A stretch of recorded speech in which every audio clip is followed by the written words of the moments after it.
Hey guys, this is Hell Hades. This is going to be another Raid Shadow Legends video. Guys, I'm taking Raglin for a spin. My new Legendary Champion, which I got, new Void Legendary, which I got recently in a Shard Pool on the 2x event. This has been someone that I have talked up for a long time. Raglin, the Legendary. A lot of people overlook Raglin because she doesn't hit hard. She doesn't have that kind of damage kit, and it's kind of like, well, she's not sexy. I'll tell you what, with a pose like that, oh yeah, perfect timing, that little dance. She is sexy. Her kit is kind of busted good for the end game. But if you get her and you've got her kind of a bit earlier on, I'll show you a build that just works generally. We'll get her in some general content. And then I'm going to go into my end game build and the way I'm going to actually use her. So let's just talk through what she does. Triple hit here. So triple hit and turn meter fill on her A1. It's one of my favourite A1s in the game. So the only bad thing about it is if you're speed tuning to try and do some content like Clan Boss, she will throw it all out because it's random. It's random which of the team get a 15% turn meter boost. If this fills the whole team's turn meter by 15% or even by 10%, the ability would actually be tons better because you'd be able to tune her into Clan Boss teams and she'd be insane. But this random element means that you can't kind of properly speed tune for something like Clan Boss. But yeah, still an awesome A1. Great for like arena, great for dungeon content and all that type of stuff. So generally good. She's got a full cleanse and heal on her A2. And the heal is strong. So removes all debuffs on all allies and then heals them all. You know, for Faction Wars, it's huge. For Spider, huge. For Dragon, it's huge. For Clan Boss as well, it's huge. So Arena, you know, there's just so many places where this is super strong. 4-turn cooldown. And then this is her kind of like crown jewels. It's a bonkers ability. So, and this is the only place where I'd say you should try and get a book. If you can get a book into her A3 and you don't have tons of books laying around, then the A3 is the place. So you get a full revive with full turn meter and 3/4 of your health back on a 2-turn cooldown. Tell me where that's not broken. Tell me where that is not a busted ability. It's absolutely like awesome ability. Faction Wars, get up, you're going again. Arena, pick up your damage dealer and they get a go straight away. There's just so many places where this is really, really cool. She's also got one of the best auras in the game, defense in all battles. So there's not really anywhere where she's not top tier. I mean, on my rating, she scores very highly everywhere. She's definitely a 5, apart from in speed-tuned Clan Boss teams. She's a 5 until you get into the proper end game, where you're trying to make everything absolutely perfect, and she will not work there. But for anyone coming up through the ranks, maybe she should be a 4 because of that, I guess, if I'm being brutal. She is one of the best arena champions in the game, certainly for defense. She's MVP for arena defense. Campaign, don't really get this. I guess Nightmare campaign, she can be your support player. But don't really get why you'd score a high in campaign. She's not going to be the one who's running it for you. Finite's top tier. Triple hit A1, revive, all that stuff. Cleanse. Dragon, top tier. Spiders, I don't understand this rating at all. She's top tier. She's got a full cleanse and heal. She's got turn meter speed up. And she can revive your dead. How is that not top tier for Spider? I've got no idea. Minnows, anyone can do minnows. Ice Golem, again, that cleanse is huge. The revive is huge in case your team start dropping. Any of the keeps, it's kind of easy to do anyway. And then Faction Wars, yeah, definitely 5 out of 5. So, you know, she is rated high. And Faction Wars, she's MVP as well. So on my tier list, she gets 6 out of 5. So yeah, absolutely kind of insane champion. So how are we going to build her then? I'm going to build her to start with. Bear in mind, her only damage abilities are A1. Okay, you don't get any damage out of these. Her A1's the only thing that hits, and it's based on attack. It's almost forget damage. Don't build her for damage. Attack does change the amount she heals for, though. So increasing her attack does improve her damage, but it also improves her heal. However, don't build her like high crit rate, high crit damage. She doesn't need it. She doesn't have enough abilities that make sense to do it. So what you want to do is build her with high defensive stats high speed, and then if you get some attack in the mix as well, great. But don't build like high crit rate, high crit damage, all that type of stuff. She's just not the right champion to do it. So I'll build her out, I'll show you the build, and then we'll run her in some dungeon content and clan boss. Then I'm going to rebuild her for the arena, and I'll show you an end game build. Okay then, walking through the build that we've got so far, or what we're doing, we're going defense ring. Ideally, if you've just got any type of ring, ideally defense, but with multiple percentage substats, because she benefits from HP, attack, and defense. So all of those three are perfect. We want a defense amulet. Accuracy means nothing in a build. There's nothing which requires accuracy, so resistance as a good substat would be nice here.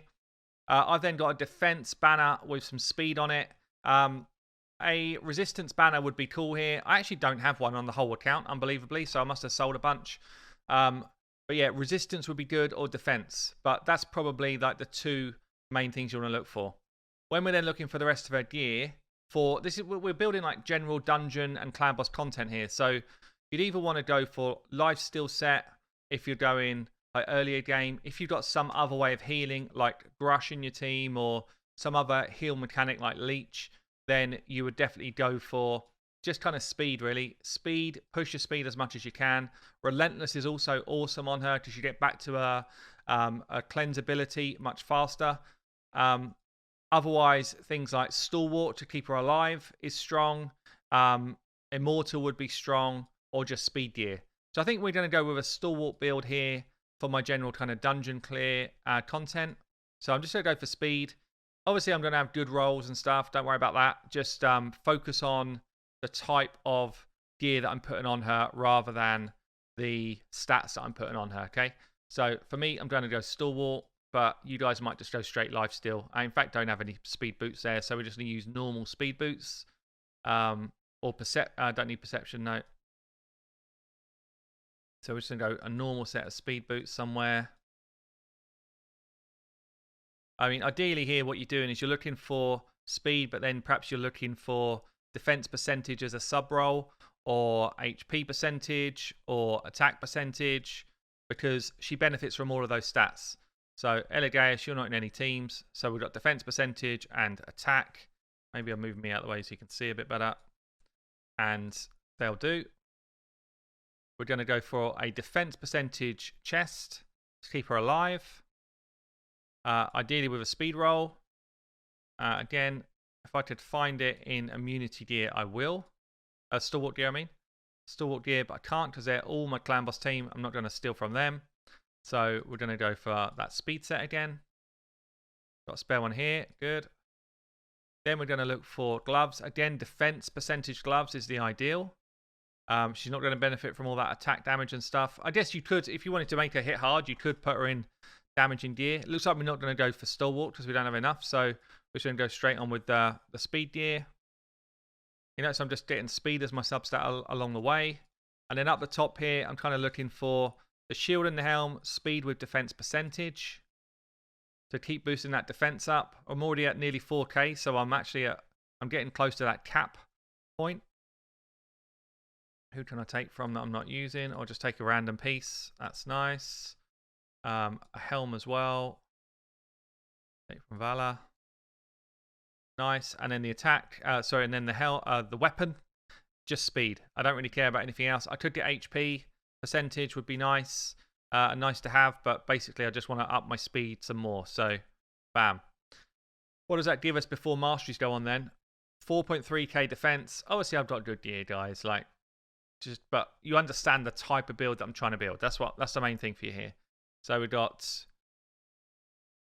high HP, high defense, high speed. They're really the only three things I need for this build.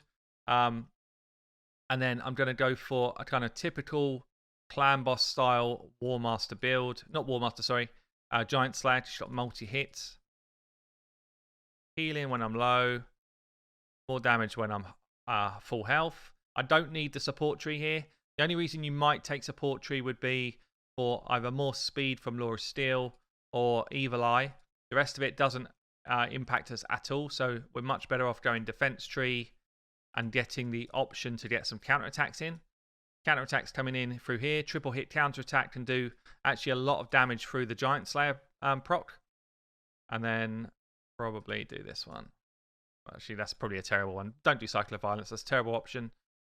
Probably Wrath of the Slain might be good because she does pick people up. But she's not really out there to do damage, so there's not that many great options actually for this part of the tree, I don't think. No, okay. So that is my build that you can see over here. Totally ready to go. Let's get into some content. I think we'll start with some dungeons then, and you can just kind of see how effective she is. So Ice Golem, typically one of the tough dungeons. Typically a tough dungeon to get a kind of clear run in. So where Raglin comes in here is she's giving you a defense aura, which is great, but she's also just reviving people. She's just picking people back up. So if you lose people in this fight, which more often than not you do, because it's a really tough dungeon to get like 100% team going, she will be able to pick them back up. So if I was to go Seer, Morse Mage as my kind of wave clear and damage clear, and then I'll just do a reset champion in a Kaimar. And I've got drop defense here. Where's my Kaimar? There we go. Obviously, Kaimar can just be subbed out of anyone else. But we get a bit of turn meter fill there from our Raglin. So, bam, that's that job done. Wave 1, obviously dead. Should get wave 2 dead pretty quick. But this comp, I'll get a bit of turn meter fill here again. This comp struggles against the boss because you get really fast wave clear, but then when you rip your buffs off and do a load of damage on the boss, actually you can struggle quite hard. So nice thing about Raglin here is she does have a high base HP. So even though if you're hitting, if the boss is hitting you with both adds up, both of your, everyone's going to have no defense basically, ignores all defense. So what Raglin's doing there is she's just got a general high HP. So she's going to stay alive for a decent amount of time, even when both adds are up. This is where the big hits start to come in. She actually got hit with a crit there, which is a bit unlucky. But she's just sturdy. She's sturdy, and if someone does go down on your team, she's got the ability to pick them back up. If you get frozen, she can cleanse that freeze. If you get decreased defense on you, she can cleanse that as well. So is she doing that much here in terms of damage? No. She's just protecting. She just protects your team. And the A1 just gives you that nice little bit of turn meter boost as well. The A2 there just coming in, which was a heal. We didn't have the need for a cleanse, but she did the heal. And she's picking someone up there. She picks them up with 100% turn meter, which is kind of nuts. And don't forget that's on a 2-turn cooldown. So she's used it. She's done an A1. She's picked someone else up. We've now got buffs again. We're back in the fight. You know, it's just kind of nuts. She's picking someone else up. It's like, bam. Who's down? Don't worry, you're back. Who's down? Don't worry, you're back. It's actually insane. So Ice Golem, it's a boring fight. It's a long fight anyway. But she will just come in and give you that layer of protection if you need it. And a little bit of turn meter boost as well. So we'll finish this one off. And then we're going to jump into Dragon. Okay, so, I mean, getting through the waves is kind of basically she's there as a protector again. As a resurrector if you need it. The main thing I wanted to show you here is against the actual dragon, when you're going to start getting hits and all of these different debuffs come on you, Raglin can come in here and just cleanse them all off. At the same point of cleansing, she heals. So she's not the only champion in the world that does this, but it's an effective heal while she's also doing her other jobs, like her other protection jobs. So for Dragon, again, she's top tier as a protector. She's not doing anything particularly other than that, other than a bit of turn meter boosting and a resurrect if you need it. Let's get her onto Spider, and you can kind of get a feel for where I think her effectiveness ramps up another level. So just something to call out here, I guess. Even though we don't have Raglin built for damage at all, she's still done 638k worth of damage in that fight. You know, versus a Royal Guard 1.7 million. It's not high damage, but she's actually doing pretty decent hits. So let's move on then to Spider. I mean, I see her best really in a Spider team where actually a bit like this. So at the moment we've got Apothecary in there for healing and for speed. We've got a tank in our Zephyra. We've got a couple of turn meter champs and we've got a decreased defense champion. So I guess you would be removing one of the turn meter champs or potentially Apothecary. Maybe it's Apothecary actually. Maybe it's Apothecary and you keep your turn meter going. But in a slow team that suddenly pulls himself a Raglin, it's like, great, we've now got a healer and someone who's going to pick up our turn meter. And someone who's going to cleanse off any poisons that land. So that can be really useful. If you're doing an HP burn strat, similar sort of thing. It's keeping your tank alive whilst you're waiting for the HP burn to hit.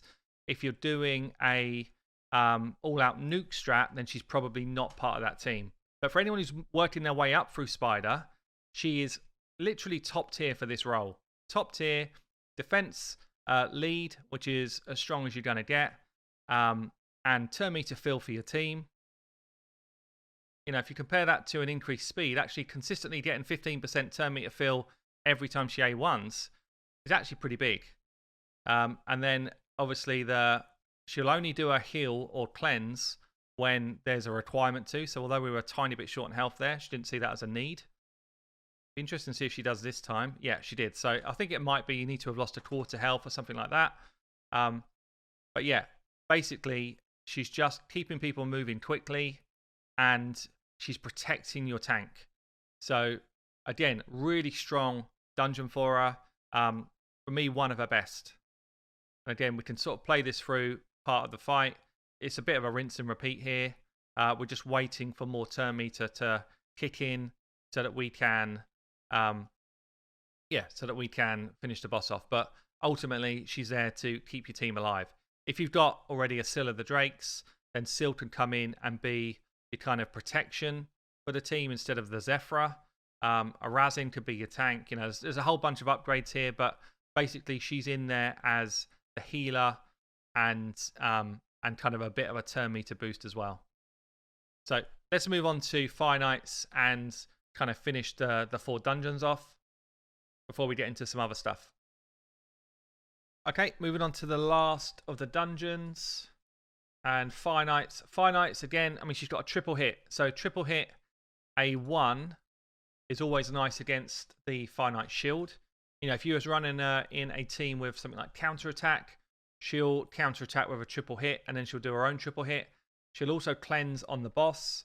So perhaps I'll just run a weaker version of what we're doing here for the sake of you guys.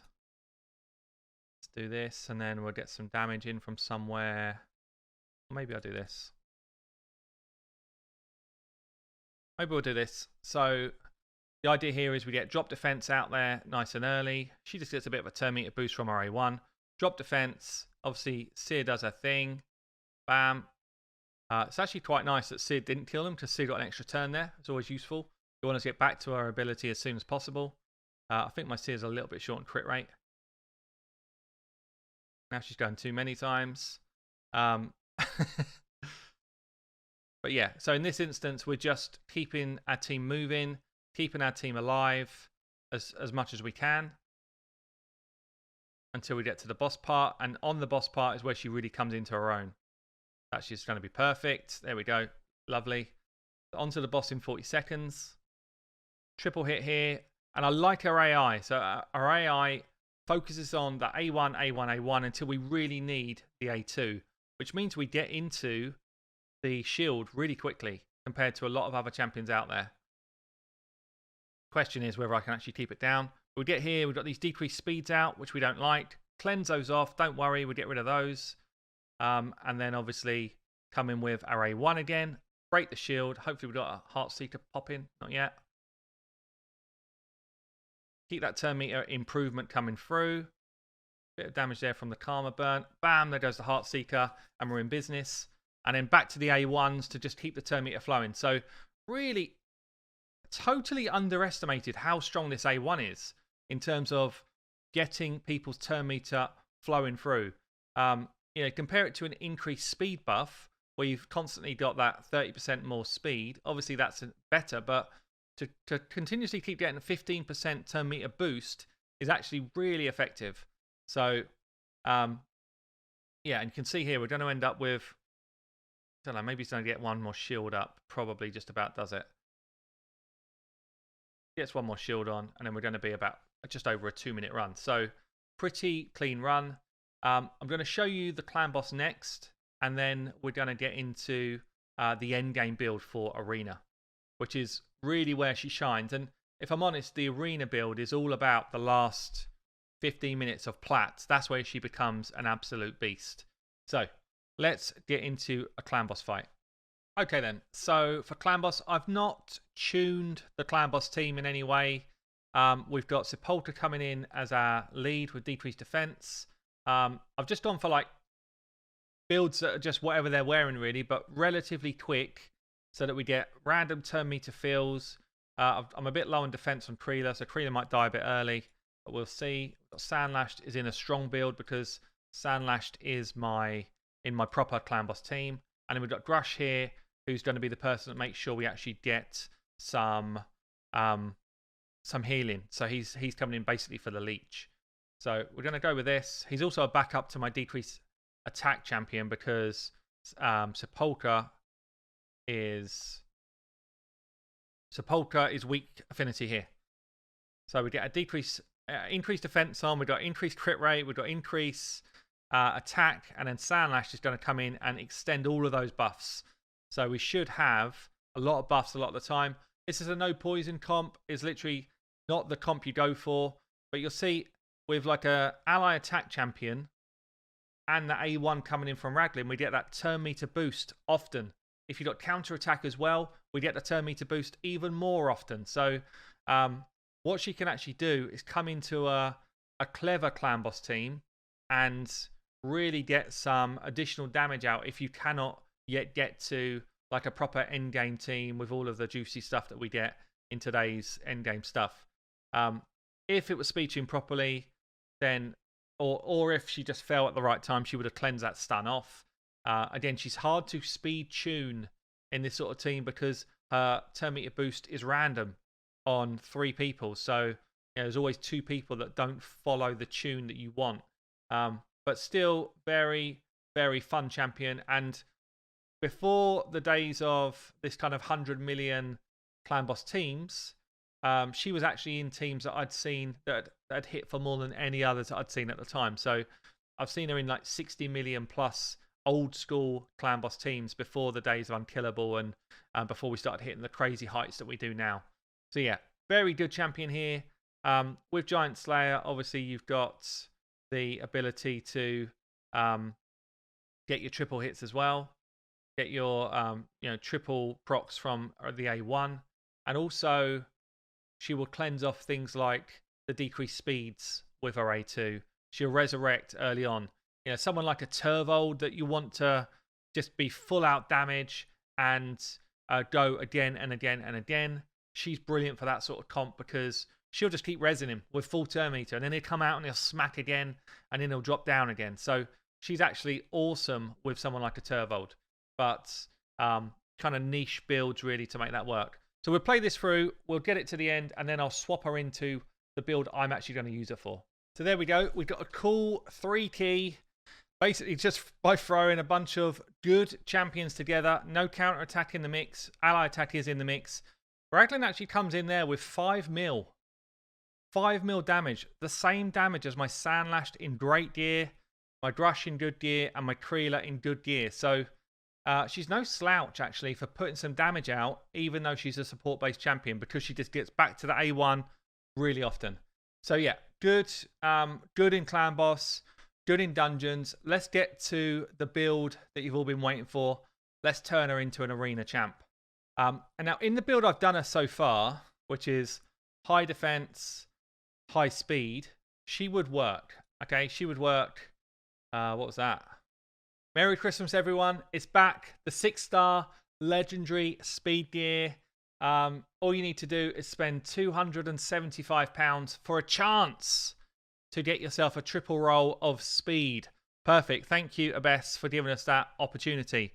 Instead of wasting your $54.99 on one of these sets, come and buy some of this really high quality merch that I've found. It's called Hell Hades merchandise. I will put the link below. We've got these new RIP Silver hoodies and t-shirts, which are wicked, and Team Lady H and Team HH hoodies. Not to mention all of the other good stuff like face masks, mugs, anything you want pretty much, which is a mug, a face mask, or a hoodie, you can get. Anyway, so yeah, if we were to just to throw her into an arena setup right now, so trouble is you're against absolutely shocking teams, but she kind of comes into any team setup you've got. She's going to probably not really do a lot here because we're against such a rubbish team, but she's just going to fill the turn meter, keep everyone moving, and if somehow you come against a team that you can't actually beat, she might even revive one of your damage dealers. So in the current build that I've got her, she kind of works, but that's not an endgame build. That's not an endgame build. That's what we're going to change now. So the main thing I'm going to do now is stack her defense high, which means that stuff like the ring already works. I'd rather have just a high percentage defense number if I can get it. Her amulet already works because I want high resistance. I really wanted a resistance banner, but I don't own one somehow. But everything else I'm going to stack resistance with and change the masteries, and I'll show you what I do. Okay then, here's the final build. Full set of resistance.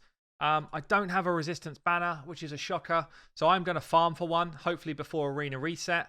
But without a resistance banner, I'm sitting at 606 resistance. So with one, I'll be bang on, I think. Bang on 700, which is pretty high resistance. 3.7k defense, 198 speed, 47k on the HP. So you can see how much of a crazy champion she's going to be in the arena. Very hard to put debuffs on. She's got a 2-turn revive. She's got very high defense, very high HP. She's difficult to kill. The masteries I'm running on this build are like this. So we've kind of gone resistance, less damage from crits. I do like this one here, Retribution, so she gets her a 1 away as often as possible. I like Cycle of Revenge so that she gets her a bit more turn meter whenever possible. I've gone for health and healing down this tree. I've gone for Laura's Steel for more stats from the resistance set. And I've gone for Spirit Haste so that when people die, she gets quicker so she can pick them up quicker. So she kind of works in almost like you're trying to build an unkillable team. An unkillable defensive team. So for me, with the kind of OP champions I've got, you know, if she's alongside a Sifi, a Duchess, an Arbiter, Lydia, you know, there's loads of options where she could kind of partner really well. A Morley, anyone really like that does revives, can be tanky, doesn't need a ton of accuracy to do their job, can be really useful here. So Sifi, Raglin, and Duchess all set up in the same type of way with this kind of high resistance build, which is pretty much what I've done with all of them, and then pair them with a single target block reviver like a Rotus, and all of a sudden Rotus comes back into the meta and he's an absolute beast in this sort of comp. The only thing that can stop your Rotus then is if there's a block revive champ. But even if there is, it's really hard to kill all of them. It's really hard if they've all got that same type of setup. So let's get into the arena and let's see him in action. Okay then, so this is the final team. We've got Raglin, pretty fast, 198, 606 resistance, high health, high defense. We've got Sifi, 300 speed, high defense, high health, nearly 600 resistance. We've got a Duchess coming in with 250 speed, high defense, high health, high resistance. And then we're bringing Rotus along for the journey. Pretty good speed, bad crit rate, bad crit damage, but he's built to stay alive. 360 resistance. Basically what that means is he won't resist someone like a Madame who's built to do a job. But he'll resist all of that weird stuff where you just got like the odd things propping up, you know, like a fairly badly built Torment, or you know, someone who might just do a drop defense, but they're not built for accuracy. So he'll resist some stuff, but he won't resist someone who's built really well for it. Okay health, okay attack as well. So he's the guy who's going to keep getting revived. And the idea here is eventually he'll gain a ton of health from his plunder. It keep getting brought back by either Rotus or Duchess or Raglin. And then eventually he'll start to block revive himself. That's the idea. So let's see if we can actually find... Look at these fights I'm about to refresh. All of that is free. All of that is free. So's that. Here we go. Can we find any actual fights? This is what the arena's come to, guys. Literally not a single fight in sight. I can't even believe my eyes. One more. Okay. The arena is a laughing stock. Let's go for gold 4, free versus free. So this is like... Every fight here is really hard, by the way. Every single fight at this level of arena is really hard. So let's take those two out. Let's put my Raglin in, and let's put in Rotus. 376 team power for that team. I would hate to fight this team. I would hate it. Absolutely hate it. Even if Rotus goes down and gets block revived, damn, I would hate to fight that team. So let's see it in action. Let's see what it can do on full auto. So I'm pretending that I'm a defense. So I'm going full auto. See that? 3 resists on the...